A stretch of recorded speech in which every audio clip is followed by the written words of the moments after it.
Before anyone says anything, I have already drafted, edited, and had peer reviewed my handwritten apology to Russell Wilson. Nobody's got to say anything.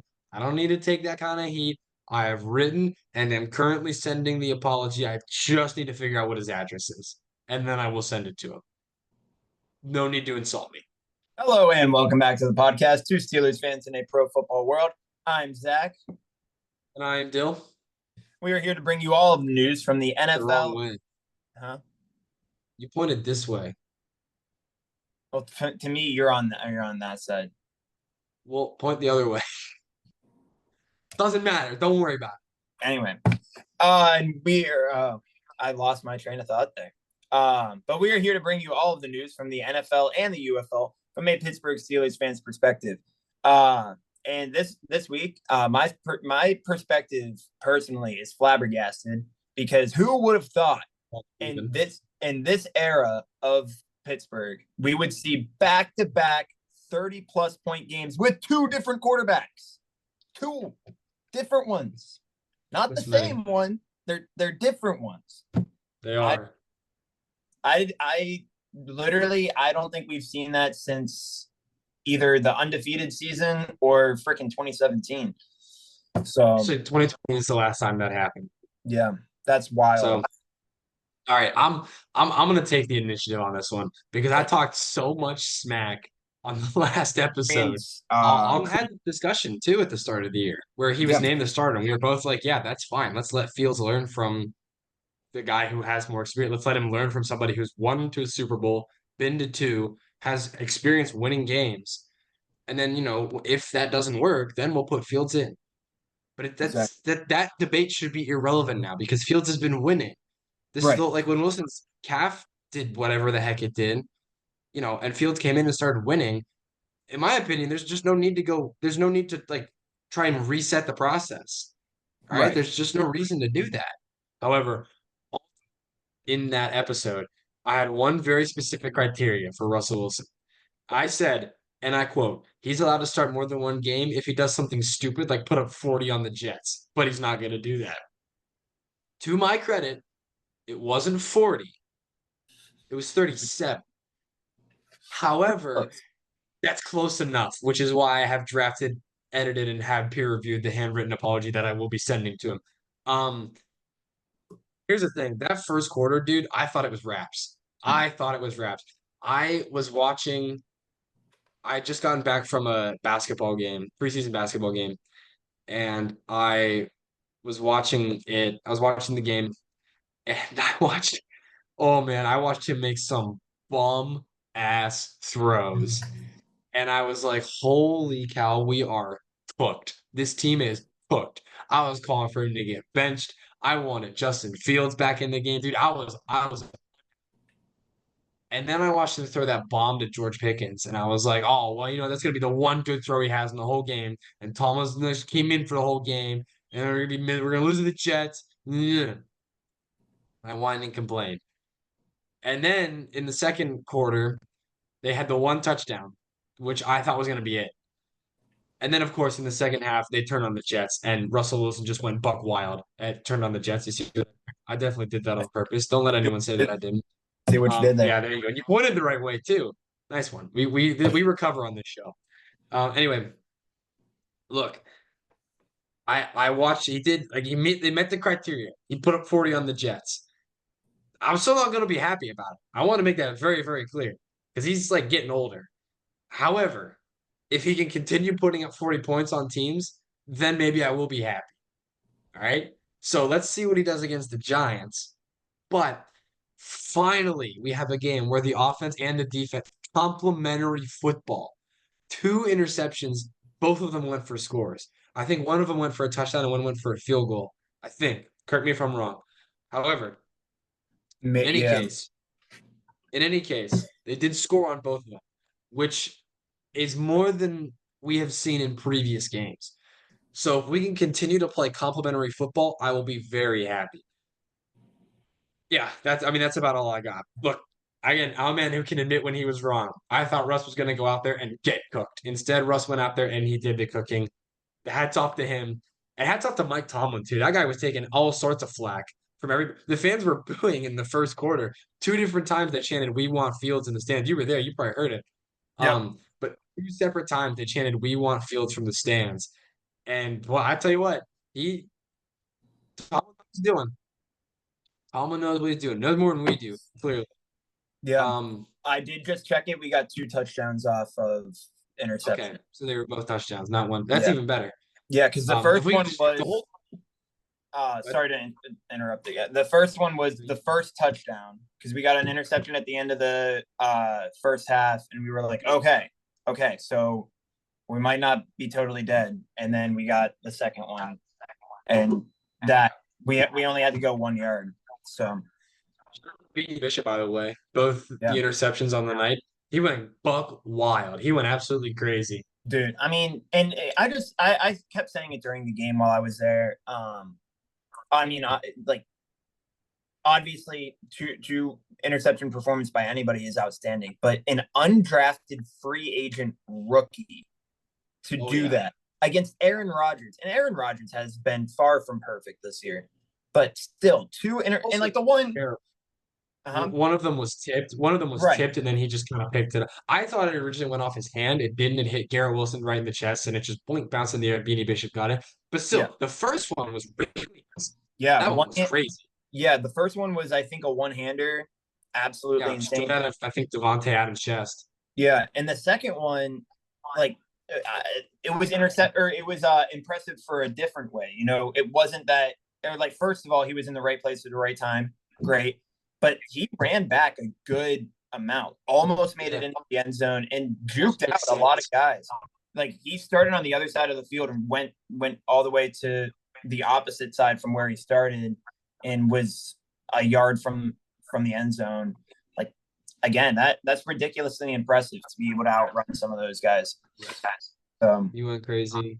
Yeah. And have a game for George Pickens. George Pickens and Najee Harris, both our number one guys in terms of running back and receiver, went nuts. George Pickens went like 6 for 111, a touchdown or something like that. Something like that, yeah.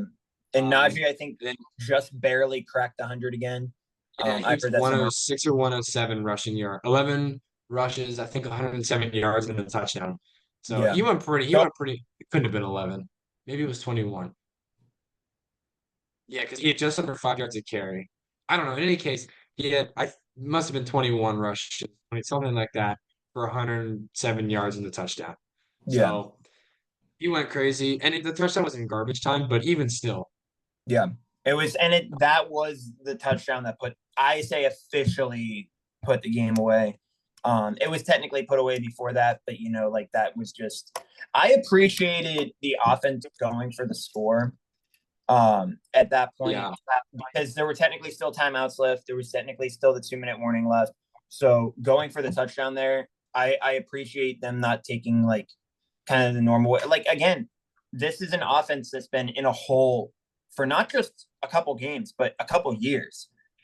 So allowing those players, and it's you could see it as appeasing the fans at a home primetime game. You could see it as, trying to embarrass the other team. Really, I see it as trying to get these players who've been, maybe not the players themselves, but the team that's in a funk, getting them those points, getting them in the end zone, getting them excited to be on the field again. I think it's very much so.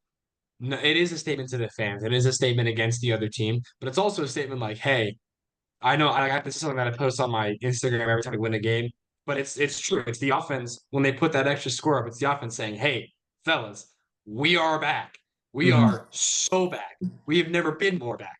I don't expect them to put up 40 every game, but I don't know why I have a pen on my finger. But the point that I'm making is that, like, the offense, because again, this is the second game in a row they've put up more than 30 points. It went 32 and then 37, which has not been done since 2020. So almost 5 years. So I think it was very much a statement of, look, to everyone, to the fans, to the Jets, and to the rest of the league, like, look, we're here, man. We are back. We're out of this offensive funk. Hopefully we can make it 3 in a row against the Giants. That would be exquisite. We should, but I will take the 2, because again, at that point, it is literally just saying we are back. We are back, and we are ready to play. We're ready to contend. We're ready to seriously contend. Yeah. And speaking of contention, I mean, we've talked pretty much all that we can about this game because other than the interceptions, the defense was great, but there wasn't really any standout performances besides Beanie Bishop. Personally, I didn't see any. Watt, I think, only had like one tackle and a pass defended, which I was a little disappointed in. He's having a But down year, which is yeah, nuts. We've said it before, but um, it's nuts that he's having a down year and he's still leading the league in forced fumbles. yeah. And I was thinking about this. I think it's also that we finally got an off season where we got so many complimentary players to him. The guy that I've talked about probably even more than TJ Watt this year, DeShon Elliott. If I like my He bias, leads us in tackles right now, DeShon Elliott does. yeah, he's been absolutely ridiculous. Got one of the fumble recoveries last week. He's been all over the place. And honestly, like my bias Pittsburgh, with TJ Watt having a down year, he's my honest pick for defensive player of the year. Like, well, by honest, I mean my most delusional version of myself. But like obviously it's not going to happen because he's not, leading anything absolutely major. But personally, if you look at what he's doing on the field in our elite defense, I think he's probably been playing the best defense that we've seen on our team just by a singular player because TJ Watt is the best player on our team. It's no question. But in terms of what I've seen this season, I love DeShon Elliott. We finally have middle linebackers that are all over the field. It looked like you were about to say something, so I'll let you chime in. I think that even in spite of TJ Watt having a down year, this should be honestly that should be the most encouraging thing is the fact that Watt's having a down year, and I'm going to explain exactly why. Our defense is top 5 or top 10 in every category in the league, at least the ones that I can think of off the top of my head. We are top 5 or top Sacks 10. were in the middle, but I know that's just sacks. We're like 16th in sacks in total. Well, so I'll tell you what, instead of we'll just say for most of them, for Yeah, most of the defensive categories, we are either top 5 or top 10, and that's with our generational talent and TJ Watt having a down year. yeah, So what should that tell you about the rest of the defense?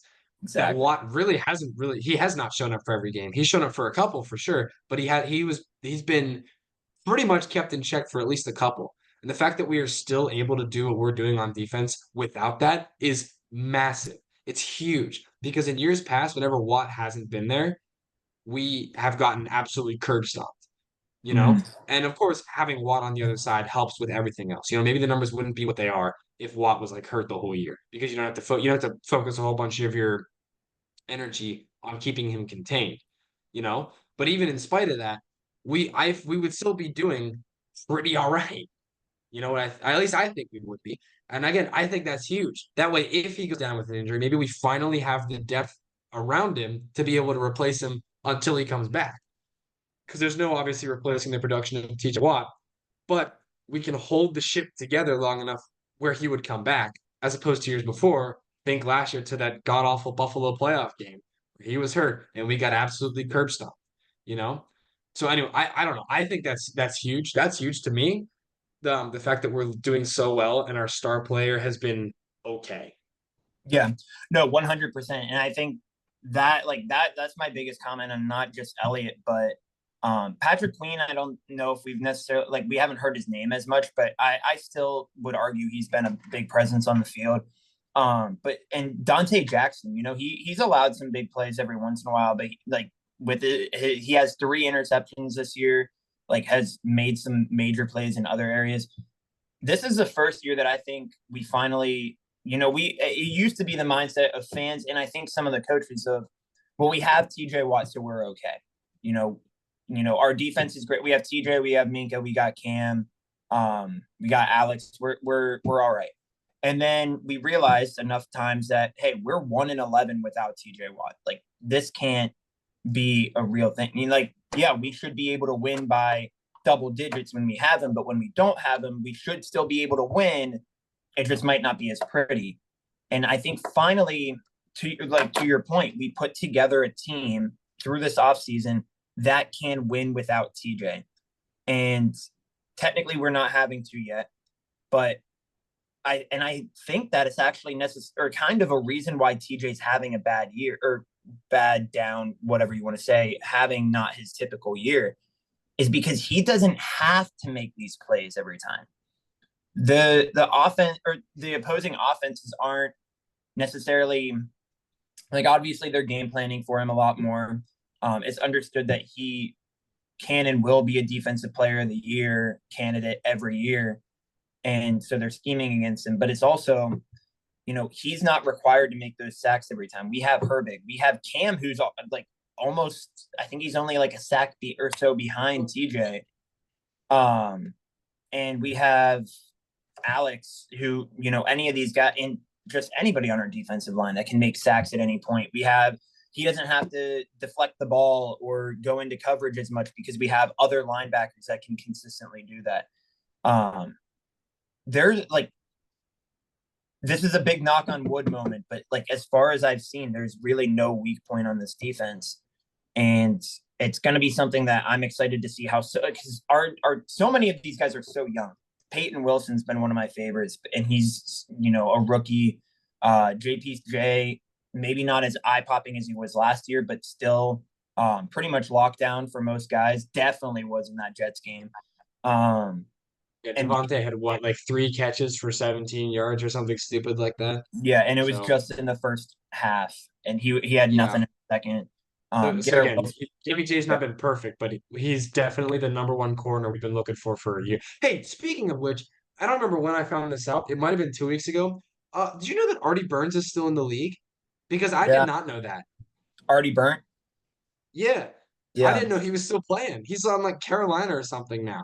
I don't actually remember where he's at, but no, I was thinking in my head, I'm pretty sure he's in Carolina, so I don't want to 100% confirm that, but I also do believe that that might be where he's at. But yeah, he's still here, and somehow because of injury, he's now starting like games, and I'm like, that's how you've gotten to the bottom of the league, especially if it is Carolina.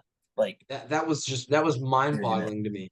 I saw his number come up in something, and I was like, or not his number, his nameplate, and I was like, there is no way this dude is still in the league. So anyway, it's wild. That's my side tangent. I just couldn't believe that was a thing. Speaking of still in the league in corners, because I completely forgot about this, but this just kind of reminded me of it. In a couple weeks, you know who we get back? We get Cam Sutton, which, to be fair, all the off-field stuff is obviously something that happened. But as we've mentioned on this podcast a lot of times, like we're not qualified to go into that. We're not gonna go into that. But the reality is, I'm not even gonna say that because nobody likes the allegations. But in any case, he is coming back, and you would rather have him on your team than not on your team.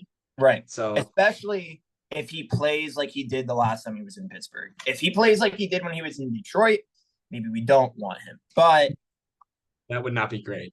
Yeah, but again, we've proven without him that we have a lot more depth at corner than we thought we would going into this season. And he's coming back. I'd say with how Dante Jackson's been playing, with how our safeties have been playing, like we haven't really used nickel corners or slot corners as much. We've well, actually, no, I guess we have Beanie Bishop with how Beanie Bishop's been playing. You have those big, really, I call the big 3: Beanie Bishop, Dante Jackson, and JPJ. Like Cam Sutton's been going nuts, dude. Dante Jackson has been playing out of his mind. He's been playing really well. He had one game where he allowed a couple big plays. Other than that, he's been pretty much locked down. And you get Cam Sutton back, he's basically just a backup guy. He's a guy that comes in kind of like Nick Herbig, I would envision, where he comes in on a couple downs just to give these guys breaks and, hopefully doesn't allow anything major. But realizing that without Cam, we still have that depth, and now getting Cam back, we have more depth. It's honestly, we figured out that we had really the perfect situation at cornerback, and it's only going to get better through what used to be the gauntlet, and now it's pretty much just looking like what we already have been going through. A couple really good teams and a couple really bad teams. So, and really, besides we don't know I mean, Washington's kind of weird because they look outstanding, but in a way they're still technically Washington. And then you have the Chiefs. Jaden Daniels. So depending on whether or not he's back for our game, that is massive. Yeah. Now Mariota still played great. Granted, it was against Carolina, so it doesn't really count. We won't know what Mariota really looks like until we see this game coming up, whatever they do in this next game coming up. But yeah, I'm really bummed about Daniels. I didn't necessarily know too much about him coming out of college, but he looked great in his first couple games, and obviously we were gonna have to go against him, which, if we do, that still kind of sucks. If we don't, whatever. But other than that, I was really rooting for him because he was somebody that, just kept getting overshadowed by Caleb Williams. And I appreciate him coming into the league and being like, nah, I'm the number one quarterback. Yeah, Caleb Williams is okay sometimes. He's not bad.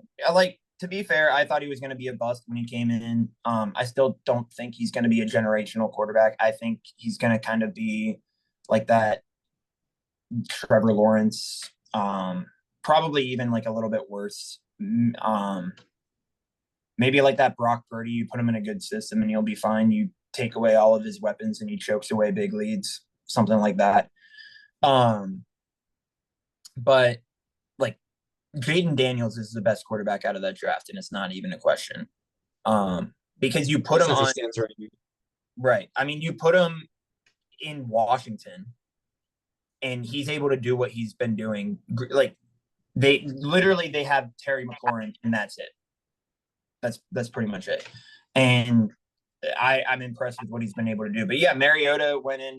I think threw 3 touchdowns against Carolina, but again, it's Carolina. I'll be interested to see. I don't even know who they play next week, but I'll be interested to see how that goes. And I believe we can take that over. Philly, we've been over the schedule enough times. Really, the only one that I think is legitimately scary is Kansas City, because everything else is division. I tell you what, I'm always worried about Baltimore just because again those games are so close. Yeah, that's fair. We've said it I think the past 3 weeks in a row. We talked about Baltimore, and then they went and they trounced the Buccaneers, which is pretty cool. So yeah, shout out to them for beating the Bucs and also demolishing both their receivers. Yeah, I was gonna say, to be fair, Mike Evans scored a 25-yard touchdown against them on the first drive, and then proceeded to be out for the rest of the game. So he blew up his leg. Yeah, so they beat the Bucs, but they also beat them without their number 1 receiver, and then also broke their number 2 receiver, who was technically acting like their number. I don't know. I feel bad for the Bucs. By the way, that might end up screwing us over in the long run, because with these recent discussions of the Steelers potentially acquiring Cooper Kupp, or at least potentially going for, we are currently listed as the favorites to land him. However, guess who's number 2? Tampa Bay. Tampa, because Godwin's out for the year and Mike Evans is out for the next couple of games. So if Tampa Bay gets Cooper Kupp, I'm going to blow up the city of Baltimore. That's a joke. For legal reasons, that's a joke.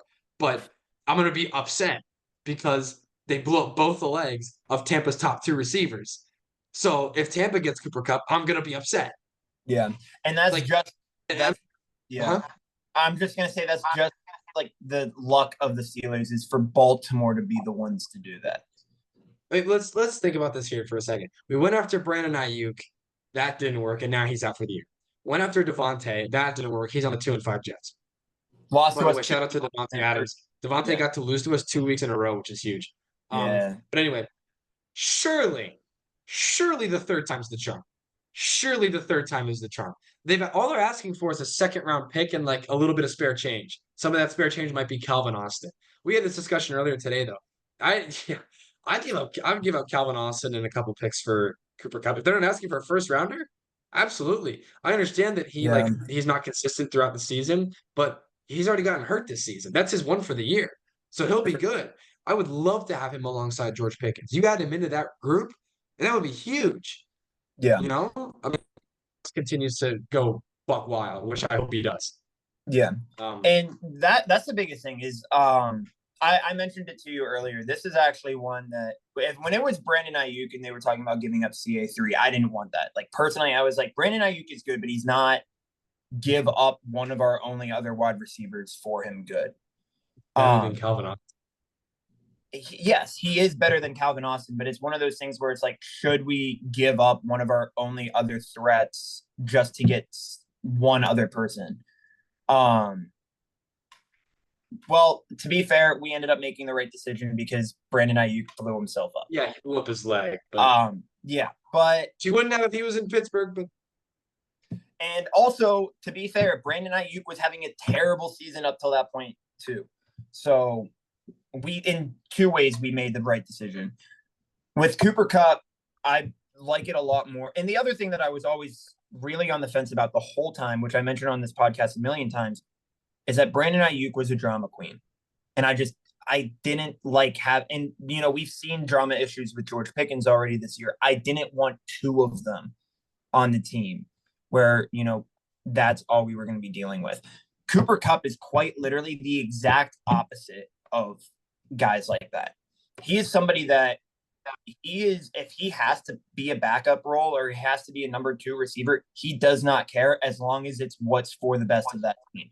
So if George Pickens is one of our deep guys and Cooper Kupp is just playing slot, like I don't necessarily know why exactly we would do that, but he would be fine with it as long as it's what's best for the team.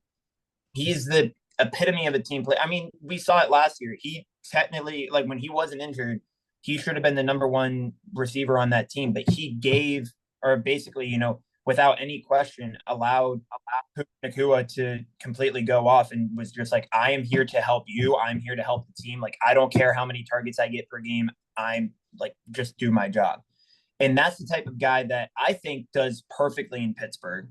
And I also think is somebody that we need, and like somebody that perfectly encompasses what our team is going for right now.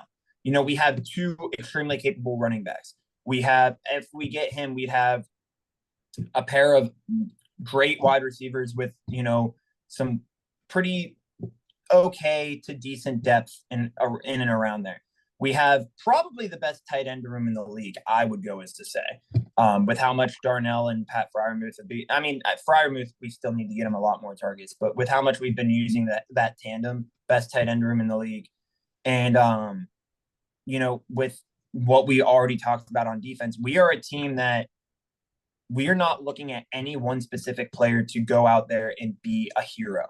We are looking for every piece of the team to fit together and do their job. And I think Cooper Kupp epitomizes that perfectly.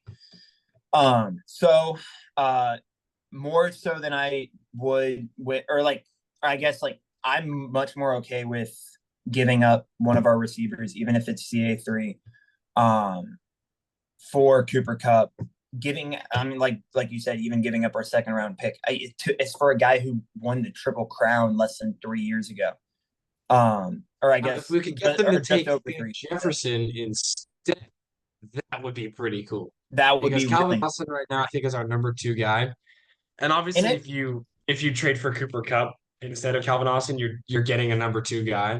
But with that being said, if we could trade Van Jefferson instead, maybe give them like a 2nd and a 3rd instead of a 2nd and whatever else for Van Jefferson, who we signed off of their roster this past offseason. It makes sense because you would be giving us what we really need, a major receiver, and they would be getting somebody back who already knows their scheme really well. I mean, Van Jefferson, back when he was with the Rams, was really solid. Then he went to Atlanta for a year, which is technically where we got him. But he, last time he was with the Rams, whenever Cooper Kupp was injured, he stepped up really well. He was really good under their scheme. So yeah, you're getting somebody who was better with the Rams back to the Rams and getting us and giving them a couple picks and giving us what we desperately need.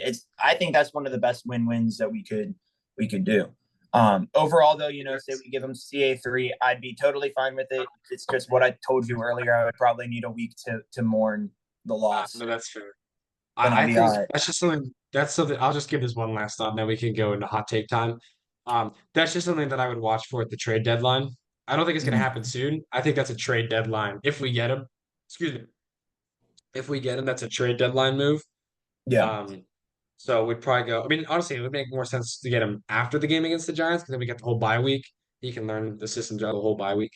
I would after the Giants game, probably close to the trade deadline would be my assumption. But with that being said, I'm not going to talk about the Giants because if we lose to the Giants, then I'll be upset. So why don't we just get right into hot take time, Zach? Well, ironically, Dill, the hot take is about the Giants game. So yeah, truly. Dill, we technically talked about this earlier, and obviously it's not my biggest hot take, but it's one that I got to put out there. My hot take is that we are going to score. I forget exactly what I put on there. I think it was 31 points against the Giants. Now, why this is a hot take? First of all, it's a hot take because if I call it my actual take, which I'm debating whether I actually put it into our official game picks. I might just do it because it was my official hot take on the podcast. But because it's my hot take, or because I'm calling it my hot take, I'm hoping that takes away any possible jinxing that might happen. If I say, oh, this is definitely going to happen, I just say, this is a hot take that I think is going to happen. I think we put up 31 points. Now, other reason why it's a hot take, the Giants defense is the only reason why they've won 2 games. It really is. They should have lost to the Seahawks, but somehow their defense was able to jump the line legally, which we also did, but got called back for whatever reason, which I'm still salty about. But anyway, they were able to jump the line of scrimmage and take out or block the kick, run it back for a touchdown, and ended up winning against the Seahawks. And I think the other game was against, I forget who. Oh, the Browns? Yeah. Because I just remember thanking my Giant fan friend for beating the Browns because that was really fun. Dexter Lawrence, their defensive tackle, is actually leading the league in sacks, which is wild. To have an interior defensive tackle leading the league in sacks. We haven't seen that since Aaron Donald. And for it to be from the Giants, it's even more wild because they suck. So, by the way, Justin, I know you're not going to watch this, but I hope you do because you need to hear this. But their defense is good, but so is the Jets. So, are they going to be able to combat us when, in all honesty, their offense is pretty terrible and our defense has been playing out of their minds? What I'm hoping for, and the reason why I think we're going to score 31 points again, is it's kind of going to be what happened against the Raiders, where our offense doesn't have to do much. We don't have to go for a ton of yards. We just always consistently have short fields because of our offense, or because of our defense, because of our special teams. I think that's going to be pretty much where we cook the Giants. And yeah, I think it's going to be our 3rd consecutive game with 30 plus points, which will be a heck of a way to go into the bye week, facing what could end up being a very difficult Washington team afterwards. And a team that we very well might have to put up 30 plus points just to beat, because that's been how Washington's been winning their games. So I think that, that's kind of what I'm going with. There you go. Yeah. And mainly it's just so I can feel somewhat okay about putting that and don't feel like I'm jinxing us again. But yeah, no, that's fair. Got to think about the got to think ahead. There you go. Yeah. To say reason pick us to lose every week. Exactly. Yeah. I mean, even though me and Dill both know that nobody in their right mind will pick against the Steelers in Steelers versus Giants, he has to, because I'm still gonna pick against the Steelers. I have to, man. We figured out. Yeah, we've been doing game picks for what? This is our 4th year technically doing game picks, because it's our 3rd year of the podcast, 4th year doing game picks, and we figured out what happens when you don't root against this, Yeah, or don't pick. I have this down. I thought I said this in a different episode. Apparently, I didn't. So I'm gonna say it now. I have this down to a science. I gotta sit in my spot. I gotta pick exactly what I pick. It's not even just picking the Steelers to lose. I have to pick them to lose in our game picks. And then when I go to the official NFL Instagram page, I have to vote for us to win. And then we get the win. If I don't do that, it doesn't matter. Yeah, I mean you got to keep it consistent, man. You got to keep it consistent. Don't ever question a Steelers fan superstition. Don't exactly. ever do that. And for me, I used to have a specific jersey that I would wear, and then I started buying more of them. So now me and Dill have to talk before every game and figure out exactly which jersey is going to bring the best mojo to our team that week. I got one jersey. I can't wear it during a Steeler game. It is exclusively saved for a Super Bowl or maybe an AFC Championship game. Depends. Is that the my Hayward holy jersey? Pat Freiermuth jersey? It's my good church going jersey. Ooh, that's a good one. Every weekend that I could over the summer, I wore my good Pat Freiermuth jersey. I don't know why I grabbed my shirt like I was wearing it. I wore it to church, and I wear it exclusively to church. I'm building up the holiness, right? I'm building up the holiness so that whenever it matters, I've got a holy jersey. I thought it would work with that terrible towel that I have sitting over there, but that thing, I waved that thing during the Dallas game, and we all know how the Dallas game went. So that now it's strung up on my window. Yeah. In fairness, though, it's a good spot on my window. That's fair. That's fair. I am waving that. I have a terrible towel, basically shrine in my basement, with 6 terrible towels up, and I took one down during the playoff game where we lost to the Jets, or not to the Jets, to the Browns, and I will never disturb that ever again, ever. Like it won't come down. Just leave it be. Don't touch them. Yeah, they'll never be touched again. Touch them. Yeah, but we are about to run out of time. I was actually worried that it's going to kick us soon. So before we get kicked, just remember 4 game picks, which we've already mentioned. Please reach out to us. We are always looking for guests for that. But other than that, let's go beat the Giants. And we are going to end this podcast the way that Steelers fans end every day. Here we go, Steelers. Here we go.